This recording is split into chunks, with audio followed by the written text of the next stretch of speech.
তুমি একটা সময় টাইম দিয়েছিলেন যে তুমি যদি চাও তুমি পাণ্ডব চলে এসো। দলে আসতে পারো, হ্যাঁ। তোমাকে স্বাগত জানাচ্ছি।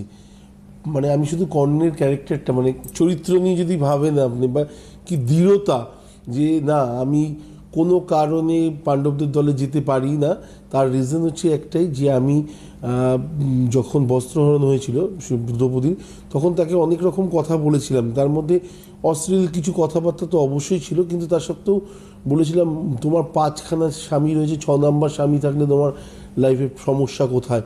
তো এই ধরনের মন্তব্য যে আমি করে ফেলেছি, আমি তো স্বয়ং নারায়ণের সামনে গিয়ে দাঁড়ালেও দাঁড়াতে পারবো, কিন্তু কোনো কারণে দ্রৌপদীর সামনে গিয়ে আর জীবনে কখনো দাঁড়াতে পারবো বাহ, না। দারুণ, এটা আমার জানা ছিল না। হ্যাঁ, যদি যদি আমার মৃত্যু হয়, আমি এদের সাথে থেকেই মৃত্যু হয়, আমার যদি পাপও হয় আমি সেটাকে নিতে রাজি আছি।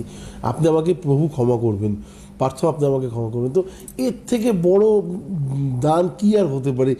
কৃষ্ণের মতো একজন মানুষ যাকে বলছে তুমি সব কিছু ছেড়ে চলে আসতে পারো, তোমাকে স্বাগত, কিন্তু ও জানে আমি কোথাও না কোথাও ভুল করেছি, আমি এই ভুলটাকে শোধরাতে চাই।